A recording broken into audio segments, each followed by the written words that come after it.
up, guys, and welcome back to the podcast. My name is Robbie Cassidy, and today we're going to discuss managing an injury or a couple of niggles in season. Okay, the reason I want to talk through this podcast is because a lot of people, it doesn't matter how good you have managed it all year and you've been training all year, there's certain times that things are going to happen and they're difficult to avoid, and it could be through an increase in training, it could be different things going on in your life, and it just could be pure unlucky.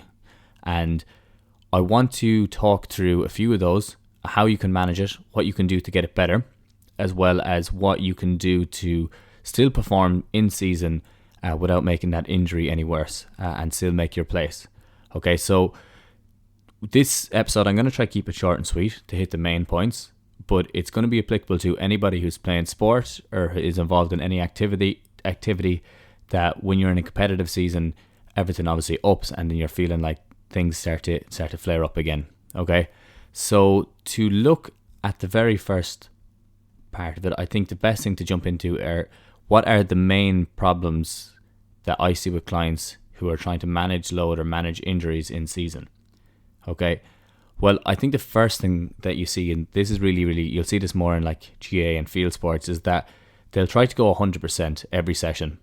Okay, and that even if they're training on a Tuesday, Thursday, and a Saturday or a Sunday, they're going to go 100% every session, even though they know that they have, let's say, an Achilles tendinopathy or they have a patellar tendinopathy.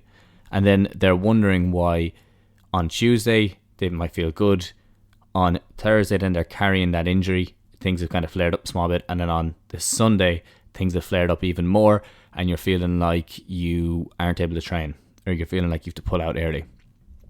The issue here is that if you're always trying to go 100%, first off, you're never really getting the chance to properly rehab it. And I suppose that's the next thing, is that you're always overloading it. When you're always overloading something, in general, it's going to cause breakdown. Okay, and as opposed to stress and enough of a stimulus to cause it to heal. Now, that's the first one. I think the second one then that goes along with that is not managing your load well enough. Not taking days off, not taking enough days off, just adding extra sessions for the sake of it, like extra running sessions or extra gym sessions, just because you have a spare day in the week, as opposed to actually optimizing and picking the right days and picking the right sessions to do on a weekly basis and a monthly basis.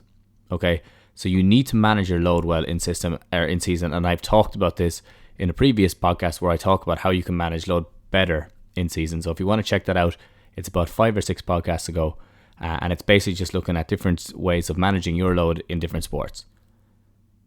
Now, the other one is going to be training too hard very close to a game. So where you're up in it really close to a game and then you're starting to get things flaring up again. This is a big issue that I see with people and clients of mine, is that because, let's say, it's tight for places, they have a Tuesday and Thursday session and then they have a match on a Saturday. They go hard on the Tuesday, they also go just as hard on the Thursday, and then they're wondering why on Saturday everything is sore and they're not able to train properly. Okay, so this is a huge one that you see often, and a lot of the time it's like trying to make a place, so they're doing that extra bit. In other situations, it could be that they feel like they haven't covered all bases, so on the Thursday session before the match, they might go out and kick 15 or 20 frees when the body isn't able to handle that. Okay, because they haven't done that consistently. It could be that they're trying to get in a couple of more sprints, which I often see, which I think is crazy. Sprints 3-4 days before a match is going to do nothing for you in terms of if you're looking for an aerobic change, if you're looking for trying to improve your fitness.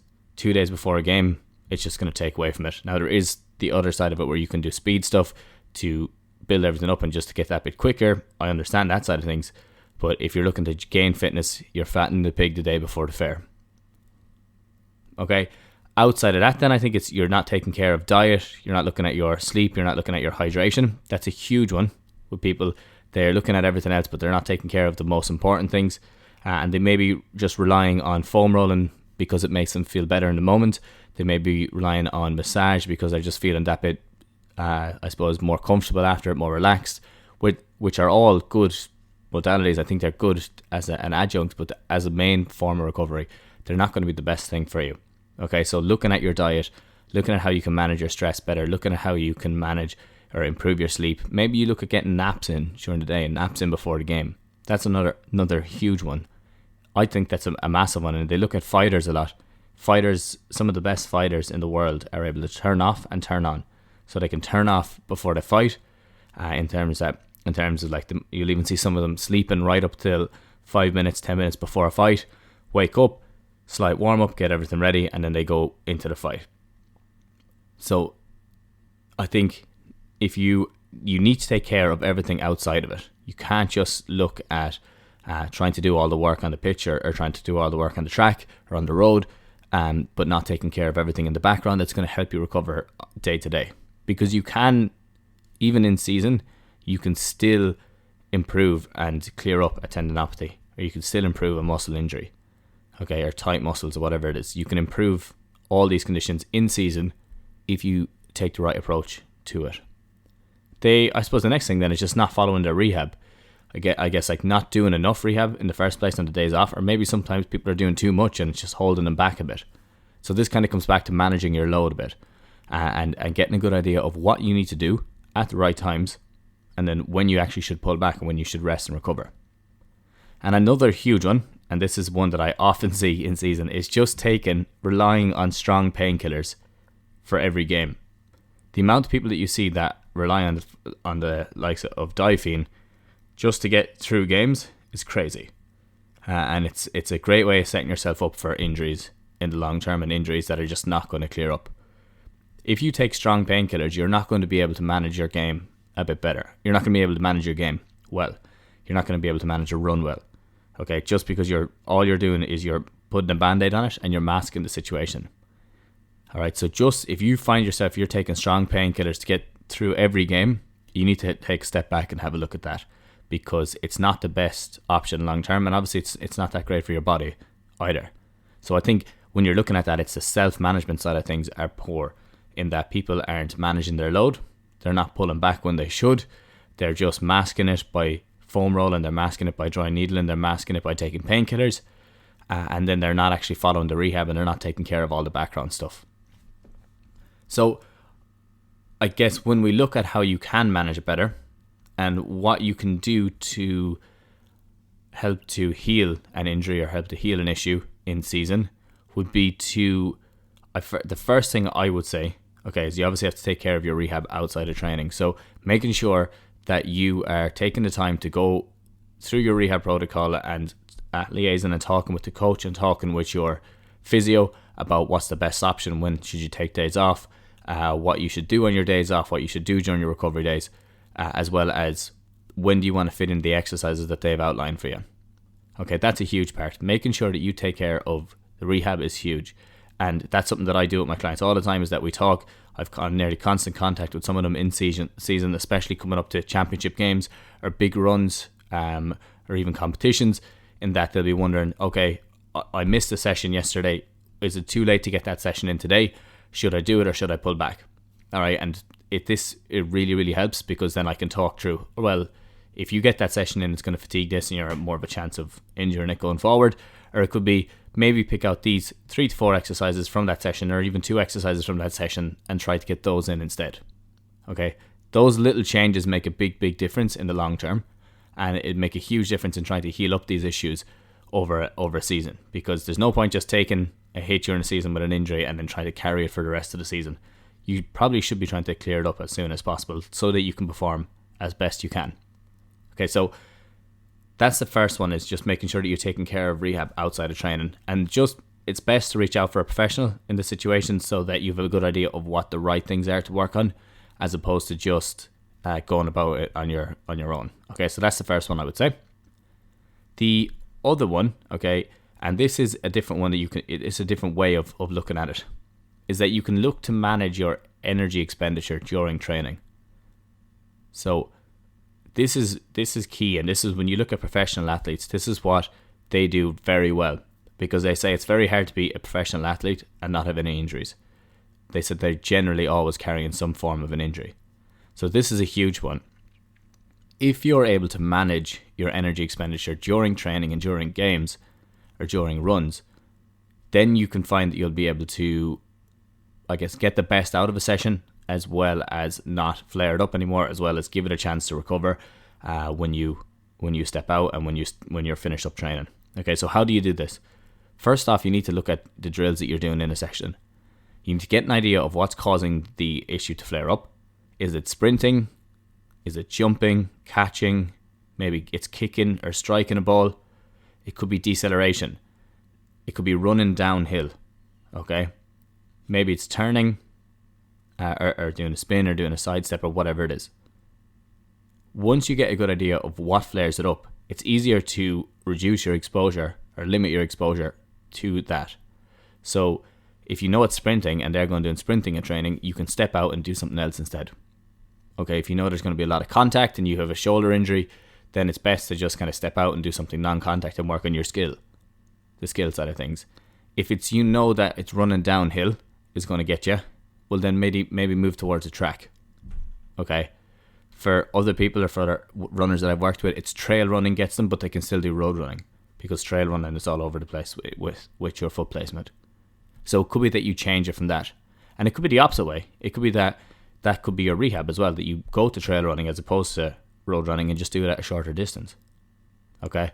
So it really depends on what the injury is and what you're trying to do, but making sure that you are managing your energy expenditure during training and during a match, you are giving yourself the best chance to improve. Now, when you look at a game situation or even a training situation, let's say in Gaelic or in hurling or in soccer, then you can look at what you're able to do in that session to still get the best out of it, but not over expose yourself or overload. So, as I said, it's stepping in and out of drills. The other thing, in a gameplay situation, it could be that you're trying to improve your position on the pitch so that you don't have to run for 40 meters. If you know the ball is coming up on the left side and you start drifting over to certain positions as opposed to just going for a 40 meter sprint, and you can shorten that to a 20 meter or 15 meter sprint because you're in the right position, well then that's less load on the body. And in turn, generally, you're improving your overall performance because you're playing smarter as opposed to just using energy. And that energy that would be used over the 40 meter sprint can be used somewhere else instead where it's needed. Okay, so improving your position on the pitch is huge. And I think this comes back to anticipation and being smart about how you play. And the reason I say this is that, as I said before, if you are able to do this, if you're more aware of this, if you're really sharp to this, if you're not just completely relying on your physical traits and you start working more cognitively and kind of have a better idea of what you're doing, then you'll find yourself in better positions and you won't be using as much energy and you're not as likely to injure yourself. So it's being smart about how you play it as well when you are on the pitch. Okay, that's a huge one. I guess the next one after that, when you're looking at it, is improving vision and improving timing, where you know you're not able to sprint 100%, so instead you look at your vision, or you look to improve your vision that day. Okay, where you know, let's say if you're taking a ball, you know where someone is straight away as opposed to having to take on the man. Okay, or it could be that you're timing that instead of sprinting to I don't know, to get a ball or to attack a ball or to even defend the ball coming in, that you're setting yourself up so you're in front of the person so you don't have to go 100% and you're able to slow them down as well. Okay, it's little things like that will make a big difference because you get a lot smarter about how you play. And I think it comes back to, like, look at older players. The older players who have a lot of experience usually use less energy in a game than a younger player does because they're in better positions, they have better vision, they have better timing. So I think you're trying to take that and you're coming back to it. And it could be that you just watch the older players and watch how they manage their game. And if you do that, then you're not overloading the area and you're still getting the best out of your session. And you're actually improving different parts of your game at the same time. So that's a huge one. And I think that if we can do that, if we can manage that better, if we can manage our energy expenditure in training as well as looking at how we can improve our gameplay, then you're getting the most out of your sessions and you're still putting yourself in a great position to start. Now, that's the first one, I think, or first couple. I think the next one is you need to work within your limits in training. If you know that, I know you're trying to make a place that's saying you know that you're going to be doing sprints at the end of training and you need to do sprints. So you're doing a certain backs and forwards drill at the end of training and you need to be in that. It could be that you step out of the drill before that, the simpler ones, and that you save that energy for the most important parts of the training. Okay, and then when you are in that, you know that you're okay. I can only sprint at 60%, and you let the manager know, or you might, if you let your coach know, okay, I can only go at this pace or today, and this applies to all sports. Then you do your best within that pace. Okay, just because you don't let your ego get the better of you and start pushing even further and even harder, and then end up injuring yourself or end up putting yourself in a worse position. So that's a huge one, is that you just really need to look at working within your limits and don't let your ego take over. Because when you get an injury, and especially if you're playing a competitive sport, the ego, it can be your biggest enemy in that it can take over. Even though it can help you massively as well to get to certain places, it can be a huge enemy in that you will focus on doing more than you should. You'll, I guess you can put your body under a lot more pressure than it's able to handle, and then you're risking a flare up, you're risking a re-injury. Now, I think the last couple are reflecting on training afterwards. So when you have the session done, thinking back on the session and thinking, have you done too much in that session? Did you do too little? Where were you affected in that session? What specific drills or what exercises or what movements hurt? As well as what ones did you feel you were able to do and you weren't affected by at all? Or ones that you may have felt before going into training that you would have been affected by, let's say jumping and landing, but when you did it in the session it wasn't that bad. Okay? Because then you're looking at different things. You're looking at, like, is it a tolerance issue that I can do 10 minutes of jumping, catch and landing, I can do 30-yard kicks, I can strike off both sides. It could be that if you're running I can do 300-400s and then my knee starts to get sore. It could be that I can run 2k and then things start to flare up, or it could be I can run 500 meters, or as for the first 500 meters things are kicking up, and then after that it's not that much of an issue. When you're looking at tendinopathies, that's a very common complaint, is that once you warm up it goes away. So what do you do in that situation? Then you change your session. You may extend the warm up so that there's a longer warm up. It's not just a 5-minute warm up, it could be a 15 or 20-minute warm up, and then when you get into your running that you aren't having that much trouble, and then you just pull back early on. You need to monitor what you're like the next day and the day after, because that'll have a huge effect as well. But reflecting on training and reflecting on everything as your sleep, your hydration, your diet, all of that as well as your matches and what you did in training, how you may have improved on positioning, how you may have improved on vision and timing. If you reflect on those, you're more likely to act on them again. So I think it's a huge one that we all need to practice a bit more, is that reflection on what worked well, what didn't work so well, and what can I improve on. And then when you're looking at your load overall, you need to look at which sessions are most important. You need to plan this in advance. And you need to assess what you need to do before or as a match gets closer. So if you know the week of a match, you're either going to have a hard Sunday session the week before or a hard Tuesday session, and you're kind of fighting for a place, but then the Thursday session is going to be handy. You have to pick one of those sessions to go hard in, and then you need to recover and kind of take it easy for the other two. And it's important. Communication is huge here. Communication with the manager and the players around you, saying what you can do, what you can't do, what you feel you're able to do, and what your physio said you're able to do. Because if you communicate with them, it makes it a lot easier. They know, okay, he'll be able for 25 minutes here of this particular session or this drill, and then we'll have to pull out. Okay, and that's a huge thing. If the communication is there and you have built up a good relationship with the people around you, then it gets a lot easier. Okay, but if you have a bad relationship and you're fighting with them and you're always arguing with them, and then you're expected to push a lot more than what you're able to, then that's when you find the same injuries cropping up over and over and over again. So that's a huge one. If you can, look at which sessions are really, really important, plan in advance, and then assess what you're able to do before games. And then make sure that 2 days out from a game that you're taking that session a lot handier and that you're not doing too much in it. They're really important. If you can do that, the more you do that, or the better able you are to do that, the more likely you will be able to perform in the game as well. So really, they're the main ones. there are a couple of things that I often chat with clients about like when you are looking at managing in season, what should you look at doing? What are the most important things? What are priority, and what can you take it easy on? And if you, I guess, tick off all the boxes there, you put yourself in the best position to be able to compete each game, be able to perform each game, and be able to do the best that you can.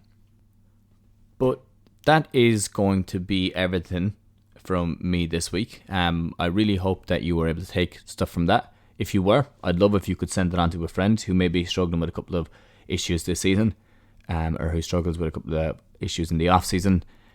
It'd be excellent. Hopefully, it'll be able to help them as well, to give them better ideas of what to do, and hopefully people can take more from it. If you have any questions, don't hesitate. Just get on to me, Mobility Tutor, or mobilitytutor@gmail.com, or even on TikTok at Mobility Tutor also, and just send me your messages. Instagram and email are probably the quickest ways to get to me, but if you just send me your messages, I'll do my best to answer them. If you need help with anything, I will be taking people in consultations. I'm back in Ireland at the moment, so if anyone's looking for one-to-ones, definitely just reach out, and we can get that set up. And if you're looking for longer term coaching, I will be taking on more clients in the next couple of weeks. But yeah, that's everything from me today, guys. Thank you so much for listening. I'd love if you could subscribe on Spotify and iTunes, whatever you listen on YouTube, it'd be great. And I'd love if you could also share it on your story and rate and comment and all that crack. If you wouldn't mind, and if you took something from it, it really helps to promote the podcast. But yeah, I hope everyone is doing well, and I hope everyone is enjoying the summer and enjoying the rest of their season. And yeah, I will chat to you all again soon. Have a good one.